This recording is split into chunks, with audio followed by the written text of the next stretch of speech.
Welcome to உமாச்சி kitchen. எல்லோரும் நல்லா இருக்கீங்களா? வாங்க, இன்றைக்கி அடை தோசைங்க. அடை தோசைக்கு மாவு இப்படி எடுத்துருங்க. மாவு நல்லா தண்ணியாக இருக்கணுங்க. இந்த மாதிரி தண்ணியாக கரைச்சிட்டு அடை தோசை ஊற்றணுங்க. இதுக்கு வந்து 4 கப் அளவு புழுங்கல் அரிசி எடுத்திங்கன்னா 1 கப் அளவு பச்சரிசிங்க, 1 கப் அளவு துவரம்பருப்பு, அதில் அரை கப்பு கடலப்பருப்புங்க. இவ்வளோ தாங்க இதுக்கு அளவு. நல்லா அரைச்சிட்டு கொஞ்சம் இப்படி தண்ணியாக வச்சுங்க. சின்ன வெங்காயம் போட்டுங்க, கருவேப்பிலை, சின்ன வெங்காயம் போட்டால் தாங்க நைஸாக அரிஞ்சு போடுங்க. ஏன்னா நம்ம மெலிசா ஊற்றுறோம்ல, இந்தமாரி மெலிசா ஊற்றும் போது உதிர்ந்து கொட்டும் நம்ம எடுக்கும் போதே.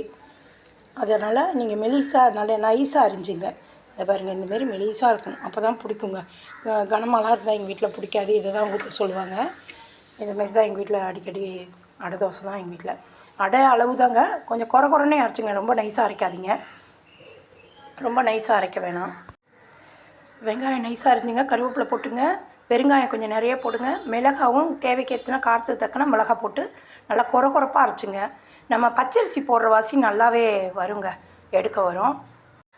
இந்த அடை தோசைக்கு மாவு அரைக்கும் போது அரிசி, மிளகாய், பெருங்காயம் இது 3ஐயும் போட்டு நல்லா அரைச்சிங்க. ஃபஸ்ட்டு நல்லா குறைப்பாக அரைச்சிக்கணும். அரைச்சிங்க. அப்போ அதை முடிச்சுட்டு பருப்பு ஊற வச்சுருக்கோம் பாருங்கள், 2 பருப்பும், துவரம்பருப்பு, கடலப்பருப்பு, அதை எடுத்து திருப்பி போட்டு வெறும் மிக்சியில் மாவு அரைச்சி முதல்ல எடுத்துங்க அரிசியை. அடுத்து பருப்பை போட்டுருங்க. ரிவேஸில் பண்ணுங்க. ரிவேஸில் நொரப்பாக அரைக்கணுங்க. ரொம்ப நைஸாக அரைச்சிட்டிங்கனாலும் நல்லா இருக்காது அடை. நல்லா நொரப்பாக ரிவேஸில் ஒரு 2 நடை லைட்டாக புஷ் பண்ணிங்கனாலும் நேவிடும். நல்லா 4 மணி நேரம் ஊற வச்சுங்க அரிசியை. நீங்கள் ரேஷன் அரிசினா அவசியம் 4 மணி நேரம் ஊறணும். அதே நேரம் பருப்பும் ஊற போட்டுருங்க. இல்லை நான் வந்து இட்லி அரிசி எடுக்கிறேன்னீங்கன்னா நீங்கள் வந்து இதை பச்சரிசியை குறைச்சிக்கணுங்க. இட்லி அரிசியே ரஃப்பாக இருக்கும், ஹார்டாக இருக்கும். அதனால் 4 டம்ளர் இட்லி அரிசி எடுத்திங்கன்னா, நல்ல அரிசி இட்லி அரிசி எடுத்திங்கன்னா அதில் வந்து 1/4 டம்ளர் ஒண்டியும் பச்சரிசி சேருங்க. இதுவும் நான் சொல்லிடுறேங்க.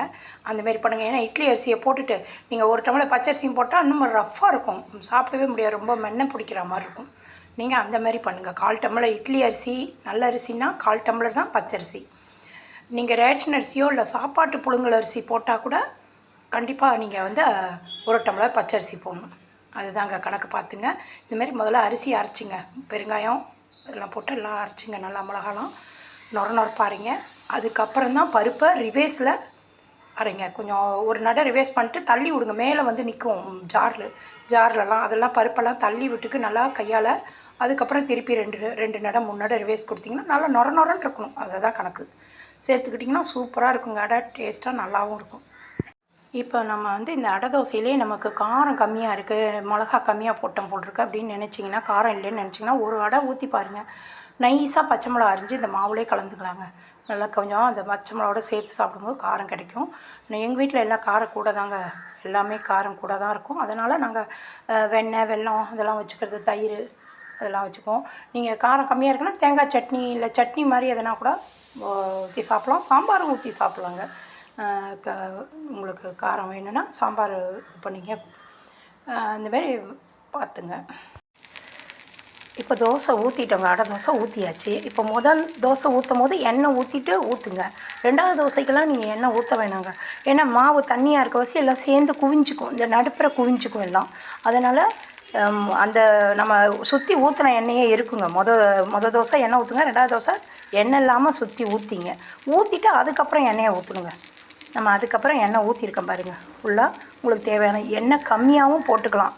நம்ம டயட்டில் இருக்கோம், இப்போ எனக்கு ரொம்ப எண்ணெய் தேவையில்லை அப்படின்னு நினச்சிங்கன்னா கொஞ்சமாக எண்ணெய் ஊற்றிக்கலாம். ஏன்னா பச்சரிசி போட்டிருக்க வாசி நல்லாவே வருங்க, நல்லாவே நமக்கு எடுக்க வரும் பச்சரிசி கலந்துருக்க வாசி.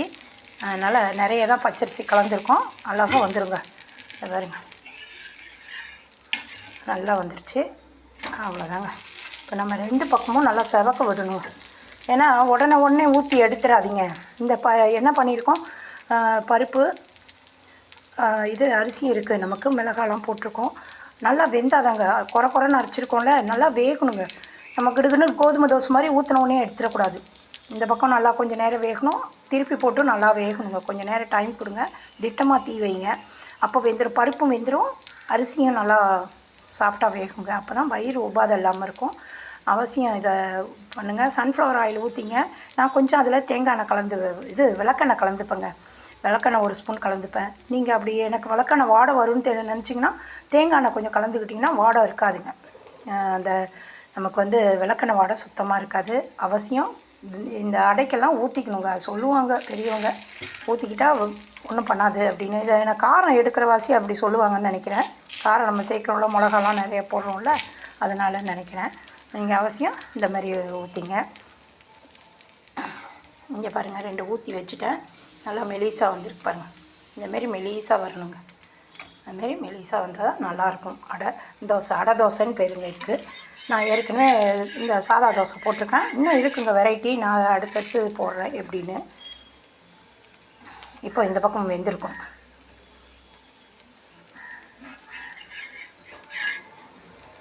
இங்கே பாருங்கள், அவ்வளோதாங்க.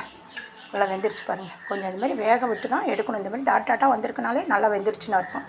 மெரூன் கலரில் மாறிட்டு பாருங்கள், வெந்துருச்சு. அவசியம் இந்த மாதிரி எல்லோரும் அடை தோசை வீட்டில் பண்ணி பாருங்கள், நல்லாயிருக்கும். இதுக்கு வெல்லம் தொட்டு சாப்பிடுவாங்க. வெல்லம், தயிர், இல்லைன்னா வெண்ணெய் வச்சு சாப்பிட்லாங்க. வெண்ணெய் வச்சு சாப்பிட்லாம். அடை அவியலும் இதுக்கு நல்லாயிருக்கும். Okay, thank you. ஷேர் பண்ணுங்கள், சப்ஸ்கிரைப் பண்ணுங்கள், கமெண்ட் பண்ணுங்கள். தேங்க்யூ.